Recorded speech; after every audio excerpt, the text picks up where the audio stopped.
Hello, good morning 11th class students. In this video we are going to do the remaining questions of exercise 6.1. तो बेटा जो remaining questions हैं वो सभी हमारे स्टेटमेंट सम्स हैं और देखिए किस तरह से करेंगे उसको. I am writing our question number 21. The question 21 is Ravi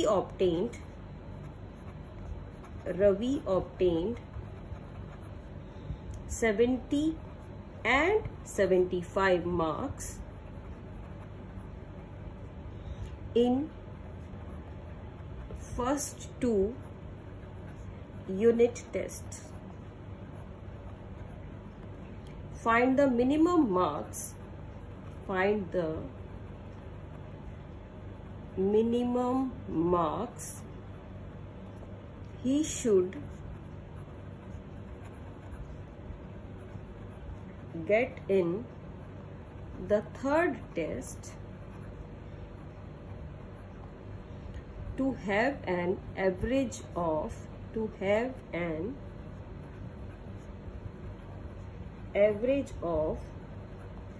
at least 60 marks.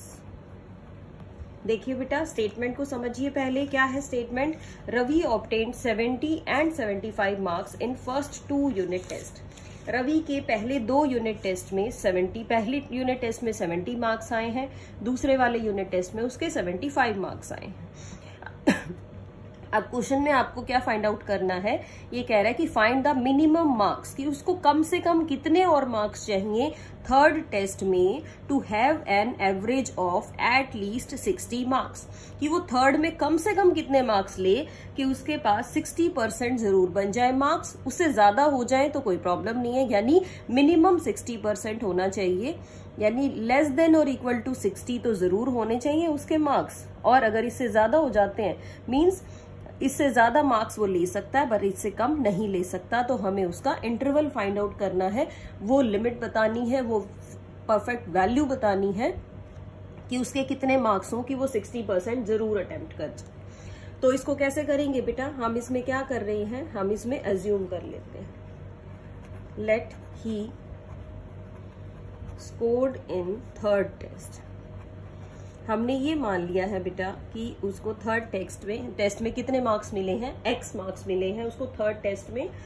So according to our question average कैसे निकालते हैं? 3 टेस्ट हैं, तीनों के मार्क्स को ऐड कर लो आप. फर्स्ट टेस्ट के मार्क्स, सेकंड के मार्क्स, थर्ड टेस्ट के मार्क्स. अब ये 3 टेस्ट हो गए, एवरेज मार्क्स निकालने हैं तो डिवाइडेड बाय कर दीजिए 3. और ये जो मार्क्स हैं ये कितने होने चाहिए? ये 60 से तो जरूर ज्यादा होने चाहिए, या तो ये 60 से ज्यादा हो या ये 60 के इक्वल हो. ये आपको समझना है ये इक्वेशन मैंने कैसे बनाई है. क्वेश्चन में कहा गया था कि उसको मिनिमम 60 मार्क्स जरूर चाहिए. एक्स मार्क्स हमने अज्यूम कर लिए थे कि एक्स मार्क्स उसको जरूर चाहिए ताकि क्या बने कि जो उसके एवरेज मार्क्स हैं वो 60 जरूर आ जाए. तो हमने क्या किया, एवरेज मार्क्स निकाल लिए. एवरेज मार्क्स कैसे निकाले? 3 टेस्ट हैं. फर्स्ट टेस्ट के मार्क्स है 70, सेकेंड टेस्ट के मार्क्स है 75 और थर्ड के हमने अज्यूम कर लिए हैं x. तो तीनों का एवरेज कैसे निकलेगा? सम ऑफ 3/3. और कैसे होने चाहिए मार्क्स? या तो ये 60 से ग्रेटर हो या कम से कम, मिनिमम है ना तो कम से कम 60 जरूर होने चाहिए. अब इसको सॉल्व करते हैं बेटा. जो इक्वेशन बन गई है क्या करेंगे हम? 70 प्लस 75 प्लस x और इस 3 को शिफ्ट कर लीजिए 60 इंटू 3. अब देखते हैं क्या आएगा. ये वैल्यू आपके पास आ रही है 145 plus x greater and equal to 180 and x is greater and equal to 180 minus 145 means x is greater and equal to 35. यानी कि x यानी थर्ड टेस्ट में उसको कम से कम 35 मार्क्स लेने पड़ेंगे या वो 35 से ज्यादा ले ले ताकि उसकी जो एवरेज परसेंटेज है वो 60 मार्क्स से ज्यादा बन जाए. तो क्या लिखेंगे आप? So he should have got 35 और more marks to have an average of 60 marks और मोर, यानी उसको 35 मार्क्स तो जरूर लेने पड़ेंगे ताकि 60 बन जाए, और 35 से ज्यादा लेगा तो उसकी परसेंटेज और इम्प्रूव हो जाएगी। तो आई थिंक क्लियर क्वेश्चन हो गया है आपका। चलिए let us move on to our next question. Next question, question number 22, you can do easily बेटा because it is same like the question number 21। Now we are moving on to question number 23। Question 23 is, पहले मैं statement ही लिख रही हूं बेटा। क्या statement है? Find all pairs, find all pairs of consecutive odd positive integers,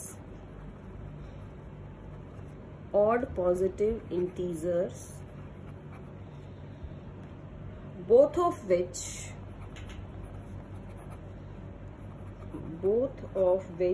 are smaller than 10, such that their sum is more than 11। Question को समझते हैं बेटा क्या स्टेटमेंट है। देखो क्वेश्चन में कह रहा है कि आपको दो कॉन्जिक्यूटिव पॉजिटिव ऑड इंटीजर्स बताने हैं। दोनों ही कैसे होने चाहिए? 10 से छोटे होने चाहिए, और जब भी हम उनको ऐड करें तो उनका जो सम है वो 11 से ज्यादा आना चाहिए। चलिए कंडीशन समझ आ गई आपको। दोनों ही 10 से छोटे होने चाहिए और उनका सम 11 से ज्यादा होना चाहिए। तो बेटा सबसे पहले तो हम एज्यूम कर लेते हैं कॉन्जिक्यूटिव पॉजिटिव ऑड इंटीजर्स किस टाइप के होंगे आपके, वो देखते हैं। हमने क्या लिखा? Let the pair of consecutive odd positive integers are D। क्या मान लिए? कॉन्जिक्यूटिव लगातार और ऑड पॉजिटिव इंटीजर्स। बेटा जो ऑड नंबर्स होते हैं जैसे 1 है, 3 है, 5 है, उनमें 2 का डिफरेंस होता है। तो हमने उसी तरह से ज्यूम कर लिए, एक x मान लिया है और एक मान लिया है x+2। एक ऑड नंबर है x, दूसरा ले लिया मैंने x+2। अब किस तरह से है ये? सच दैट लिखा हुआ था दोनों ही 10 से छोटे हैं, यानी x is less than 10 और x+2 is also less than 10, यानी x भी 10 से छोटा होगा और x+2 भी आपका 10 से छोटा होगा। और क्या कहा था साथ में? और ये कहा था कि जो इनका सम है that their sum is more than 11, यानी अकॉर्डिंग टू द क्वेश्चन क्या बन गया कि अगर मैं x और x+2 अगर मैं इन दोनों नंबर्स का सम कर देती हूं तो it is more than 11। More than 11, देखो मोर देन और इक्वल टू नहीं लिखा तो हमने इक्वल टू का साइन भी नहीं लगाया। हमने क्या कहा? It is always more than 11। तो अब इसको सॉल्व कर लेते हैं बेटा। What is the condition? देखो x + x 2x +2 greater than 11, और you can write 2x is greater then 11 - 2 और 2x is greater than 9 and x is greater than 9/2। क्या आ गया कि x की वैल्यू क्या होनी चाहिए? ग्रेटर देन 9/2 होनी चाहिए। अब 9/2 मीन्स 9/2 को आप क्या लिख सकते हैं? 4.5, यानी जो नंबर है आपके वो क्या होने चाहिए? 4.5 से बड़े पॉजिटिव ऑड इंटीजर। तो 4.5 से बड़े इंटीजर्स कौन कौन से होंगे? सो वी कैन हैव, क्या लिखेंगे हम?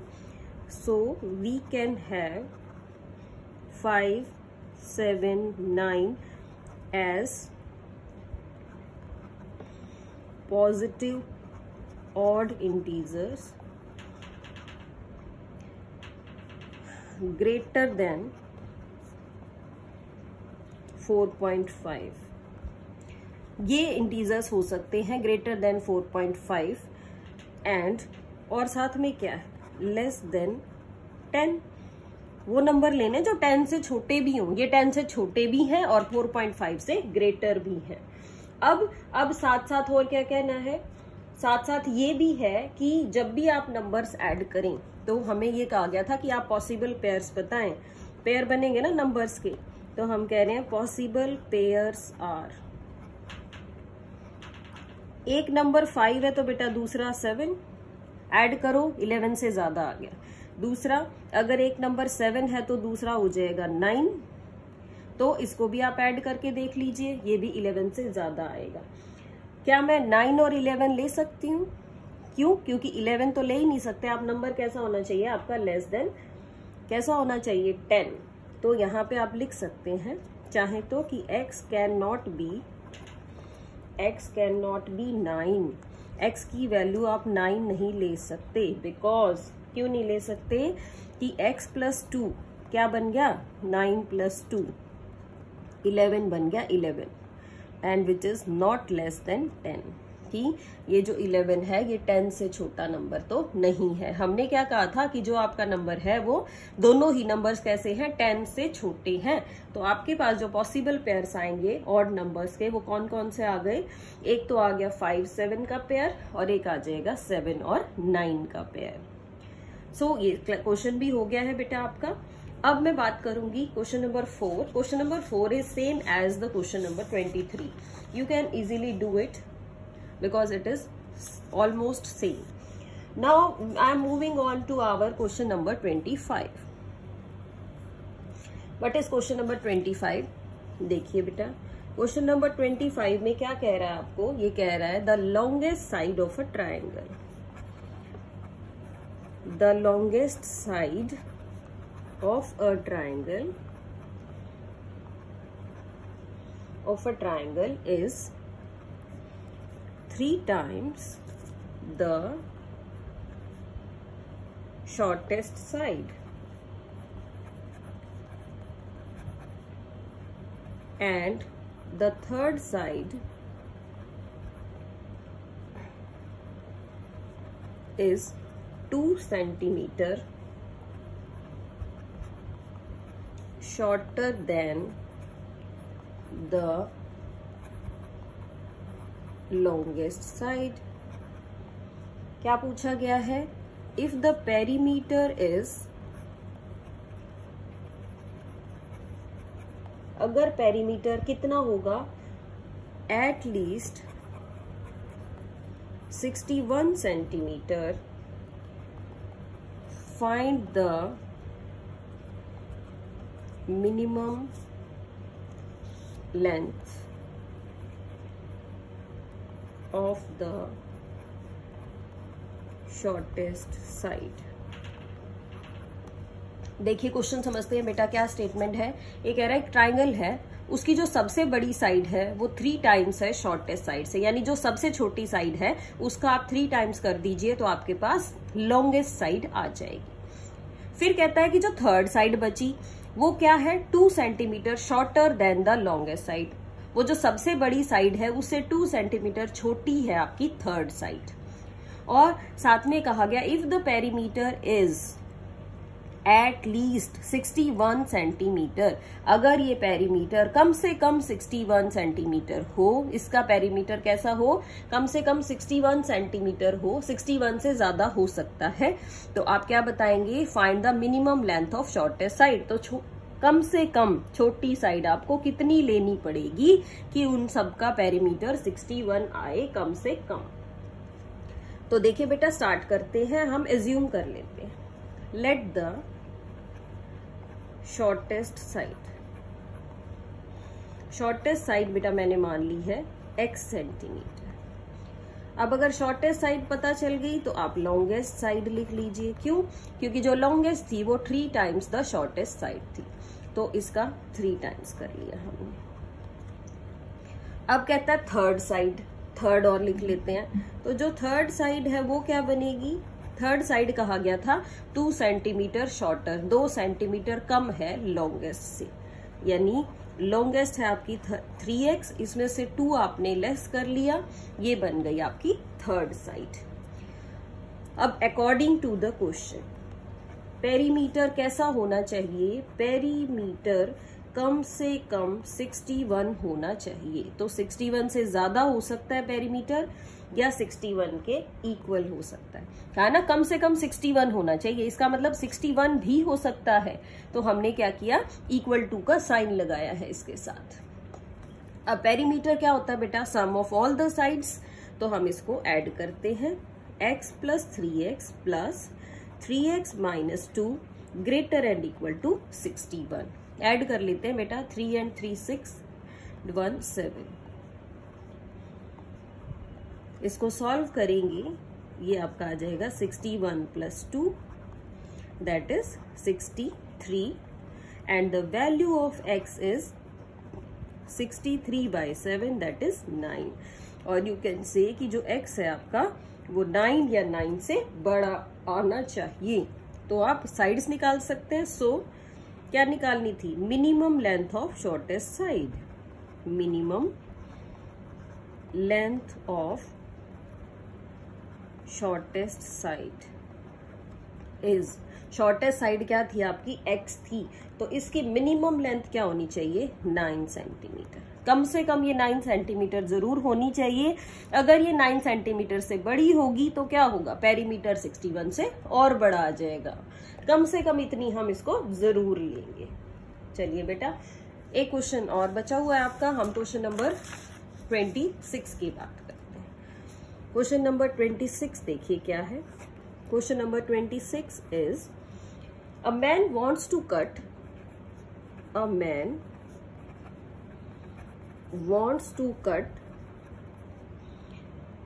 3 lengths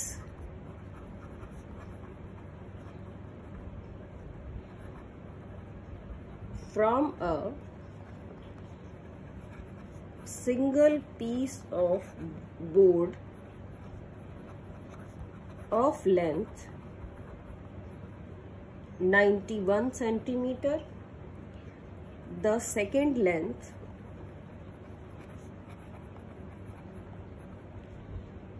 is to be, कैसी होनी चाहिए second length, 3 centimetre longer than the shortest length, and जो थर्ड लेंथ है वो कैसी हो, and the third length is to be twice as long as the shortest। देखो क्या कह रहा है, ये कह रहा है कि a man wants to cut 3 lengths, एक मैन 3 lengths कट करना चाहता है from a single piece of board, एक सिंगल पीस है बोर्ड का, ऑफ लेंथ 91 सेंटीमीटर। उसकी लेंथ कैसी है, 91 सेंटीमीटर है, बोर्ड की लेंथ है पूरे की 91 सेंटीमीटर।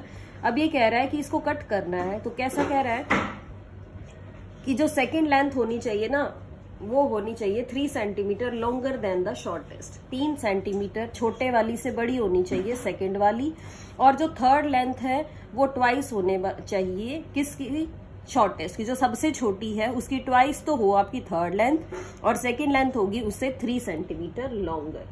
अब आगे भी कहा जा रहा है, क्या फाइंड आउट करना है, what are the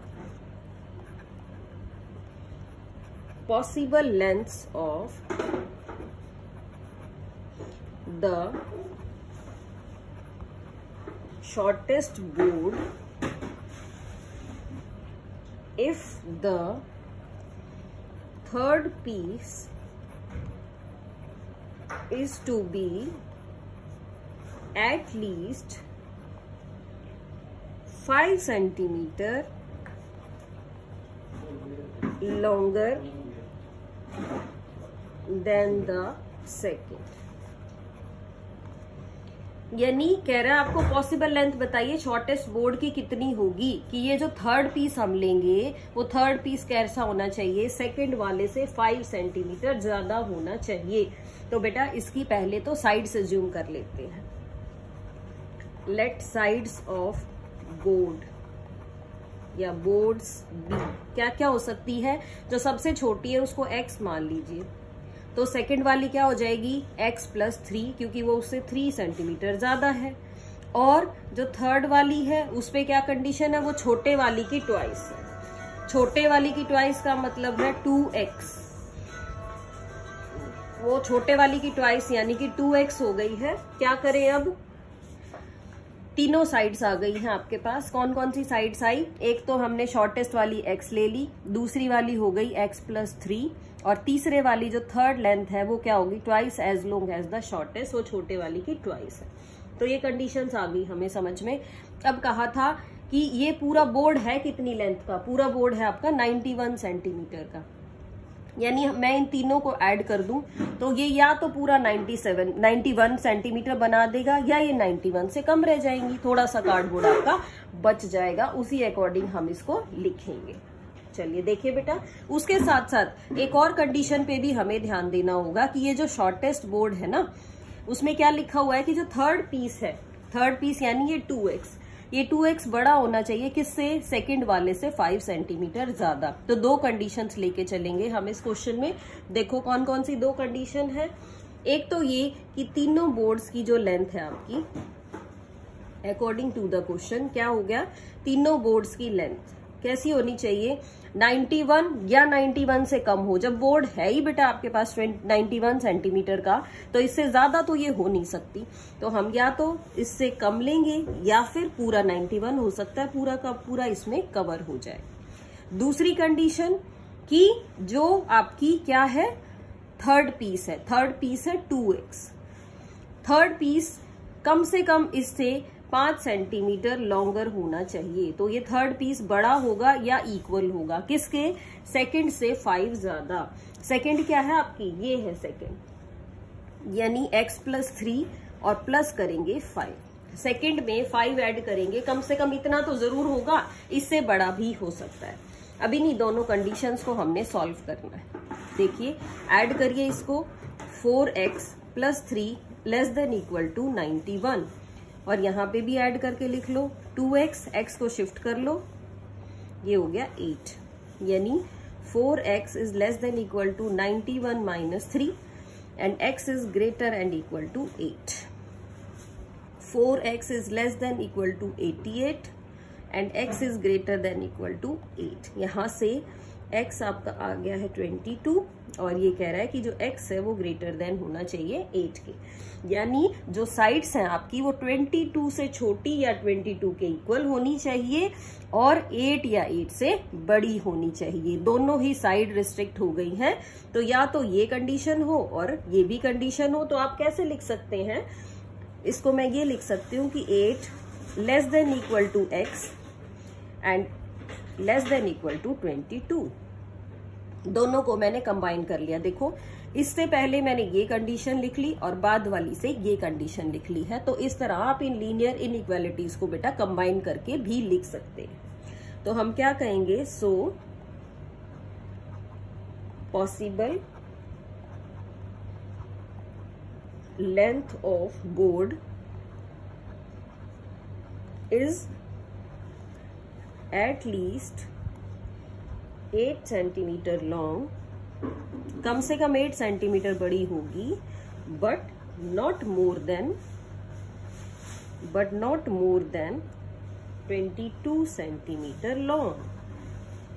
key length of board कैसी रहेगी? 8 सेंटीमीटर से तो लंबी होगी और 22 सेंटीमीटर से छोटी ही रहेगी, नहीं तो वो 91 को क्रॉस कर जाएगा। तो इन क्वेश्चंस के साथ ही बेटा आज की हमारी एक्सरसाइज 6.1 आपकी कंप्लीट हो गई है। तो इस एक्सरसाइज को आप साथ साथ करेंगे। और एक स्पेशल बात बेटा, सब बच्चे ऑनलाइन क्लासेस अटेंड नहीं करते। It is my humble request to all of you that you should have to attend your online classes. अगर आप अपनी ऑनलाइन क्लास अटेंड नहीं कर रहे तो आप लोगों की स्ट्रीम चेंज करनी पड़ेगी। अगर आप वर्क नहीं भेजेंगे और आप क्लास अटेंड नहीं करेंगे तो it is not possible for you to remain in the class. We will remove you from the group and you have to do the work accordingly. अगर आप काम करेंगे, लेक्चर अटेंड करेंगे, डेली आपकी attendance होगी, वो अटेंडेंस भी proper होनी चाहिए, आपका रिकॉर्ड मेंटेन होगा, अकॉर्डिंगली ही आपको क्लास में एंटर करने दिया जाएगा, otherwise we will remove you from the class. So be regular about it. Thank you so much, have a good day.